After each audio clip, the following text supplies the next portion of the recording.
علمہ شدید القوہ، سکھایا ہے اس کو کس نے؟ کون آتا تھا ان کو سکھانے کے لیے؟ اللہ تعالیٰ نے خود گواہی دی ہے کہ اس کو اس نے سکھایا ہے جو خود شدید القوہ ہے، زبردست قوت والا ہے۔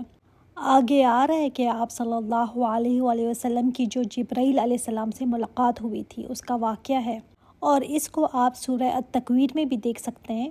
آپ دیکھیں گے کہ قرآن کریم میں جو بہت زیادہ امپورٹنٹ ٹاپک ہوتا ہے نا، وہ بات اگر ایک جگہ کہی گئی ہے تو دوسری جگہ بھی آپ کو کہیں نہ کہیں ضرور مل جاتی ہے۔ تو یہ بات سورہ التکویر میں بھی آئی ہے۔ یہاں پر آیا ہے علمہ شدید القوہ، جبرائیل علیہ السلام اتنی قوت والے تھے۔ ان کی قوت کا اندازہ آپ اس بات سے لگا سکتے ہیں کہ قوم لوط کی بستی کو جب عذاب دینا تھا نا، تو جبرائیل امین نے پوری کی پوری بستیاں، وہ ایک بستی نہیں تھی، کئی بستیاں تھیں جو ملی ہوئی تھیں، تو ان بستیوں کو اٹھایا، آسمان تک لے کر گئے، صرف اپنے ایک پر اٹھا لیا تھا، اتنی اوپر لے کر گئے کہ آسمان والے فرشتے ان بستیوں کے مرغوں کی بانگیں سن رہے تھے، ان کی کتوں کی آوازیں سن رہے تھے۔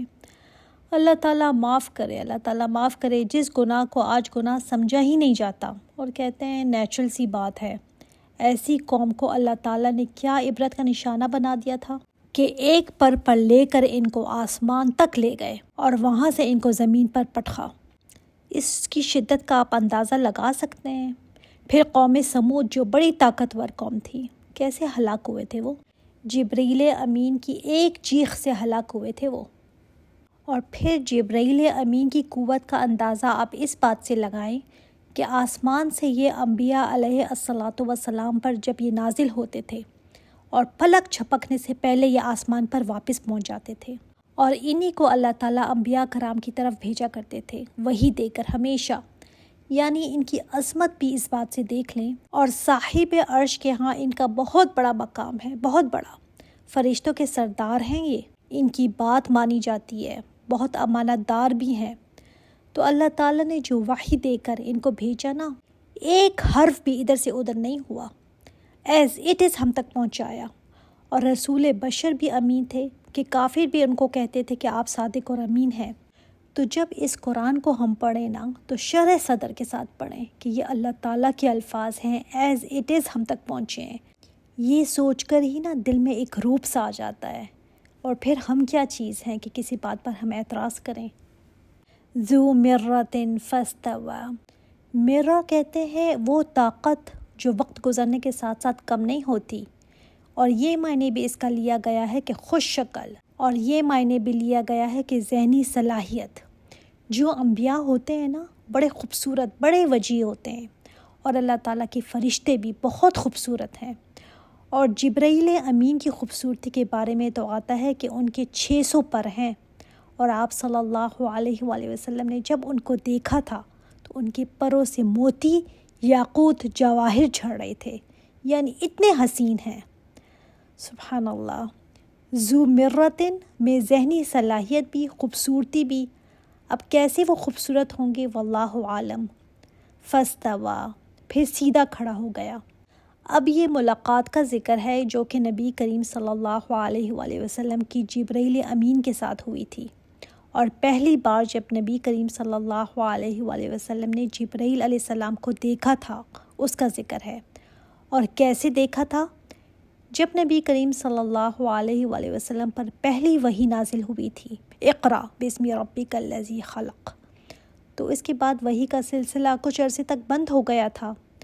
اتنا آپ صلی اللہ علیہ وآلہ وسلم کو اس کا دکھ تھا، اتنا شوق گزرتا تھا کہ فرمایا کہ کئی دفعہ مجھے ہوا کہ میں پہاڑ سے اپنے آپ کو گرا دوں۔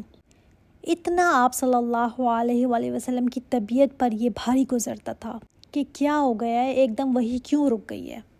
تو ایک دفعہ آپ صلی اللہ علیہ وآلہ وسلم غار حرا سے جب واپس آ رہے تھے تو آواز آئی، یا محمد۔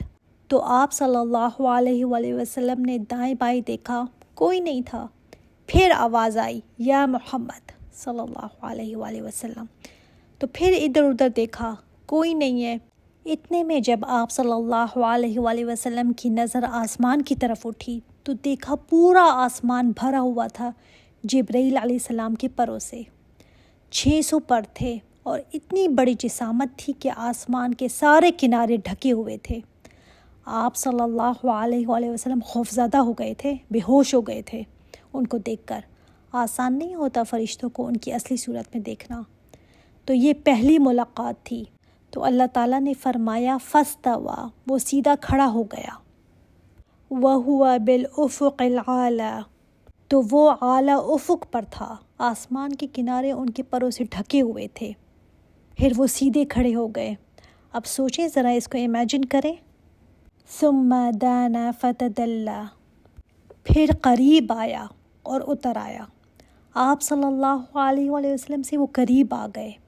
فتدلّیٰ مطلب ڈول کا لٹکانا۔ تو ڈول کے لٹکنے میں کیا ہوتا ہے کہ وہ اوپر سے بھی کنیکٹڈ ہوتا ہے نا، اور نیچے بھی جا رہا ہوتا ہے۔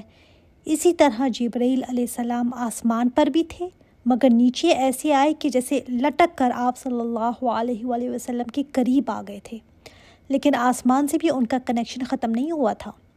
ظاہر ہے فرشتے ہیں، نورانی مخلوق ہیں، جیسے سورج ہے نا، اب سورج کا کنیکشن اوپر بھی ہے، اس کی کرنیں زمین پر بھی آ رہی ہوتی ہیں، تو ان کو ہم ڈیفائن ایسے نہیں کر سکتے۔ نورانی مخلوق ہیں تو ایسے ڈیفائن ہم کر ہی نہیں سکتے۔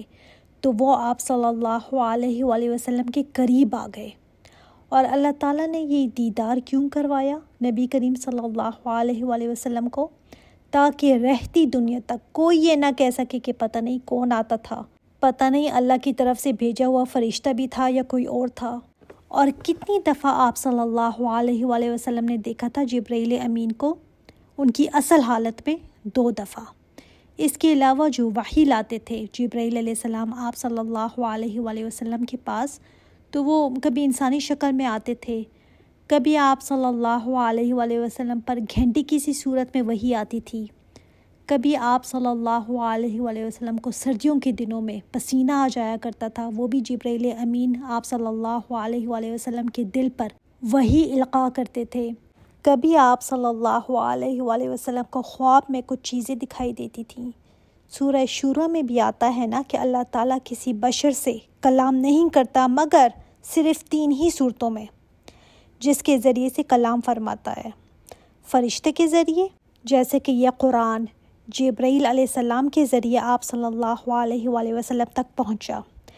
پھر دوسرا کسی پردے کی آڑ میں، جیسے اللہ تعالیٰ نے موسیٰ علیہ السلام کے ساتھ کلام فرمایا تھا، تو پردے کی آڑ میں کلام فرمایا تھا۔